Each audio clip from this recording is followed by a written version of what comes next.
नमस्कार मेरे प्रिय भक्तों। ओम नमः शिवाय। हर हर महादेव। बाबा भोलेनाथ और माँ गौरी आप और आपके परिवार पर अपनी कृपा दृष्टि सदैव बनाए रखे। आइए सुनते हैं सावन मास महात्म्य कथा अध्याय 4। सावन मास केवल धार्मिक आस्था ही नहीं बल्कि प्रकृति की हरियाली, वर्षा और नवजीवन का भी प्रतीक है। इस पवित्र महीने में लोग शिव मंत्रों का जाप करते हैं, मंदिरों में दर्शन करते हैं और अपने जीवन में सदाचार और संयम तथा सेवा का पालन करने का संकल्प लेते हैं। भगवान शिव हमें सादगी, धैर्य और करुणा त्याग सत्य मार्ग पर चलने की प्रेरणा देते हैं। सावन का महीना हमें भक्ति, आत्मचिंतन और आध्यात्मिक उन्नति का अवसर प्रदान करता है। आइए अब सुनते हैं सावन मास की कथा। एक निर्धन लकड़हारा भगवान शिव की कृपा बहुत समय पहले विंध्याचल पर्वत की तलहटी में एक छोटा सा गांव था। उस गांव में भीखू नाम का एक निर्धन लकड़हारा अपनी पत्नी और छोटे पुत्र के साथ रहता था। उसका जीवन अत्यंत कठिन था। प्रतिदिन वह जंगल से लकड़ियां काटकर बाजार में बेचता और उसी से अपने परिवार का भरण पोषण करता था।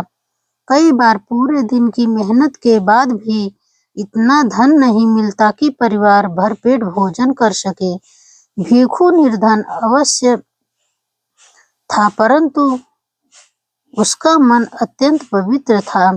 वह किसी का बुरा नहीं चाहता था। उसके माता पिता के बचपन में सिखाया था कि भगवान शिव दयालु हैं और सच्चे मन से उनकी आराधना करने वाले की रक्षा अवश्य करते हैं।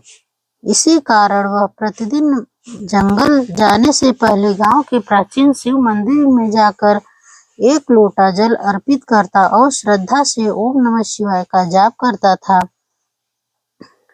समय बीतता गया। एक वर्ष सावन मास का आगमन हुआ। चारों ओर वर्षा से धरती हरियाली की चादर ओढ़ चुकी थी। नदी, तालाब जल भर गए थे। मंदिरों में घंटियों की ध्वनि गूंज रही थी। भक्तजन शिवलिंग पर गंगा जल, दूध और बेलपत्र अर्पित कर रहे थे।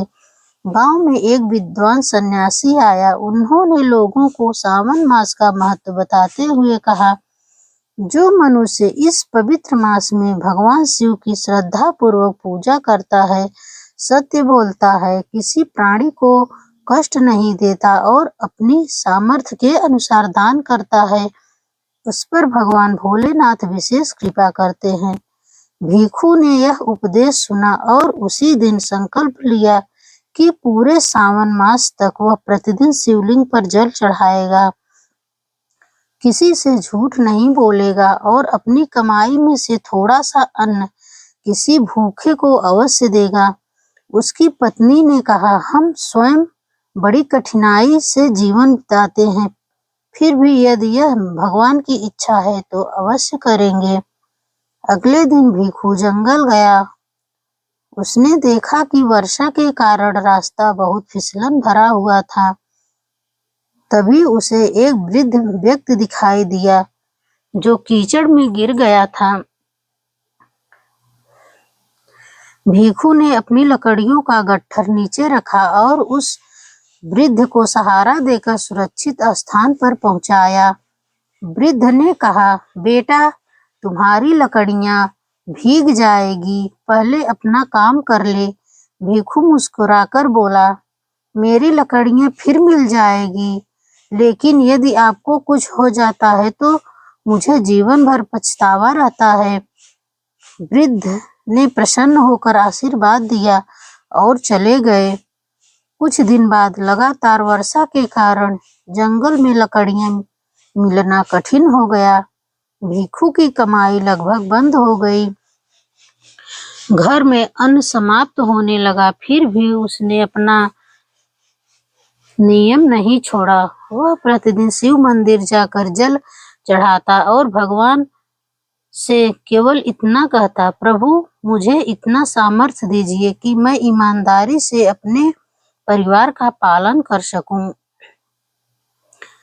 सुबह उठकर भिखू ने स्वप्न की बात किसी से नहीं कही। वह शिव मंदिर में जल चढ़ाकर जंगल पहुंचा। बरगद के पास पहुंचते ही उसने देखा कि वर्षा से मिट्टी हट गई है और वहां एक पुराना घड़ा दिखाई दे रहा है। उसने घड़ा निकाला। उसमें स्वर्ण मुद्राएं नहीं थी, बल्कि खेती के लिए दुर्लभ बीज और प्राचीन औजार थे। उसी गांव के मुखिया वहां आए। उन्होंने उन बीजों को देखकर कहा, ये अत्यंत उत्तम बीज है। यदि इनकी खेती की जाए तो पूरे गांव का भला हो सकता है। भिखू बिना किसी लोभ के वह घड़ा गांव को सौंप दिया। उसकी ईमानदारी देखकर गांव वालों ने मिलकर उसे खेती के लिए भूमि दी। तभी उनकी सहायता की। कुछ ही वर्षों में भिखू एक सम्मानित किसान बन गया। उसकी खेती से पूरे गांव में समृद्धि आई।